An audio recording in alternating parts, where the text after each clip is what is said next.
திருச்சிற்றம்பலம். இறைவனை அடையும் வழிகள் எண்ணற்றவை. அவை இறைவனை படிப்படியாக அடைய உதவுகின்றது. அவைகள் சரியை, கிரியை, யோகம், ஞானம் என்றும் 4 படிகள். பேச்சு வழக்கில் நம் முன்னோர்கள் 4 பேர் காட்டிய பாதையில் செல்ல வேண்டும் என்பார்கள். அந்த 4 பேர் நால்வர் என்று சைவ சமயத்தில் சொல்லப்படுபவர்கள். அவர்கள் திருஞான சம்பந்தர், திருநாவுக்கரசர், நம்பி ஆரூரர், மணிவாசகப் பெருமான். அவர்கள் இறைவனை அடைய காட்டிய வழிகள் சரியை, கிரியை, யோகம், ஞானம். அதில் சரியை, கிரியை நாம் பின்பற்றக்கூடியது. சரியை என்பது உடம்பால் இறைவர்க்கும் அடியவர்களுக்கும் தொண்டு செய்வது. கிரியை என்பது இறைவரை பூஜை செய்வது. அந்த கிரியை என்னும் சிவபூஜை ஆன்மார்த்தம், பரார்த்தம் என்று 2 வகைப்படும். ஆன்மார்த்தம் என்பது நமக்கும் நம் குடும்பத்திற்காகவும் செய்வது. பரார்த்தம் என்பது உலக நன்மைக்காக திருக்கோயில்களில் செய்யப்படுவது.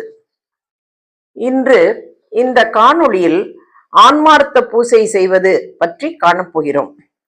நமது வீட்டில் சிவலிங்க திருமேனி இருந்தால் அதை பிரதானமாக வைத்து சிவபூஜை செய்ய வேண்டும்.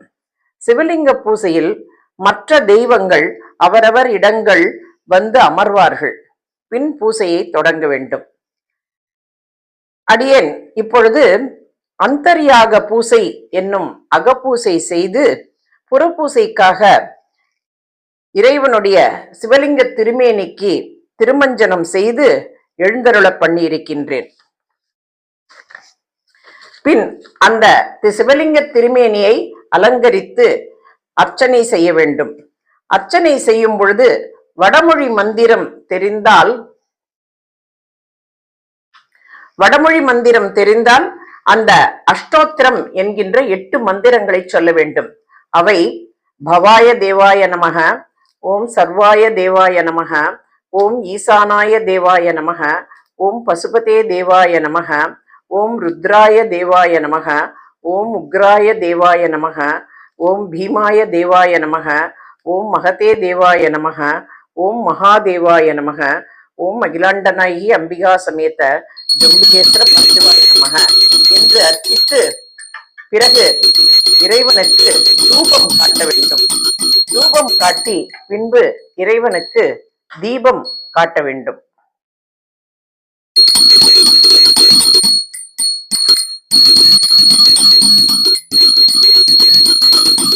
பின்பு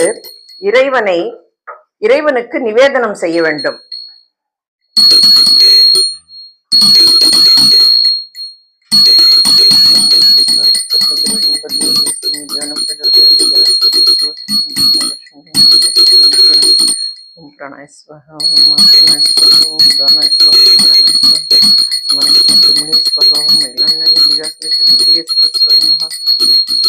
அமிர்தம் நிவேதயாமி நிவேத்யானந்தரம் ஆச்சம்ய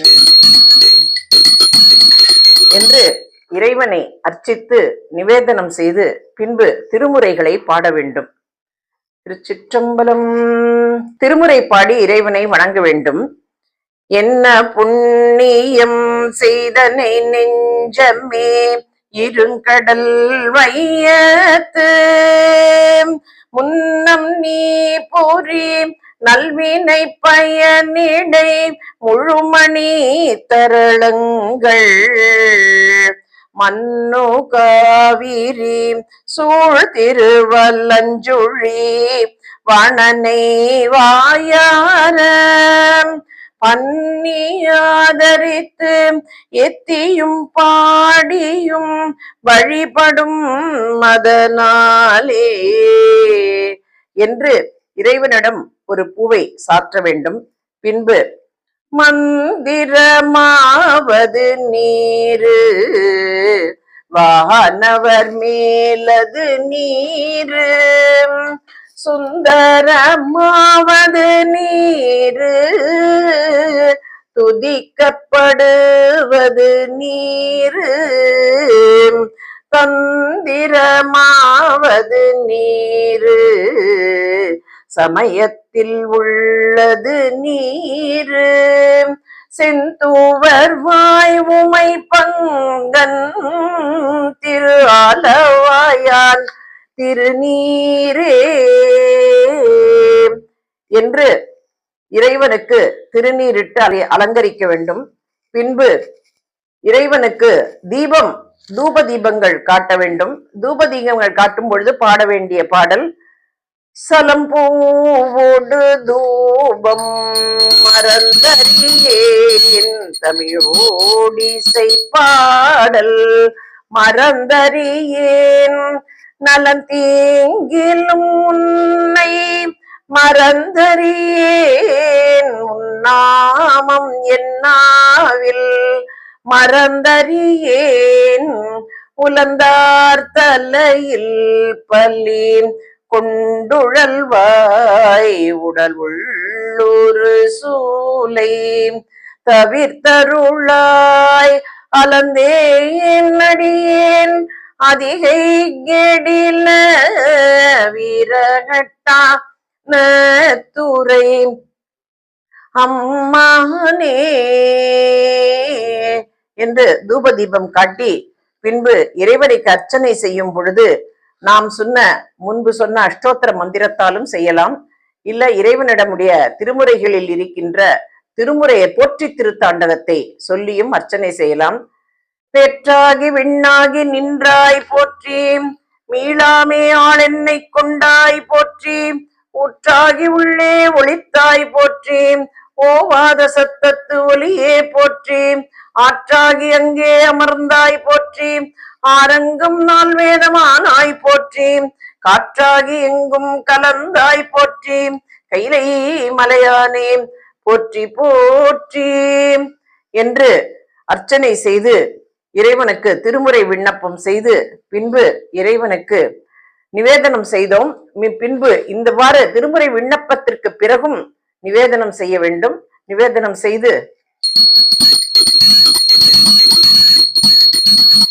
காயமே கோயிலாக கடிமனம் அடிமையாக வாய்மையே தூய்மையாக மனமணி லிங்கமாக நேயமே நெய்யும் பாலா நிறைய நீரமைய ஆட்டி பூசனை ஈசனார்க்கு போற்றவி காட்டினோமே என்று நிவேதனம் செய்ய வேண்டும். பின்பு இறைவனுக்கு தீபம் காட்டி அந்த பூசையை முடிக்க வேண்டும்.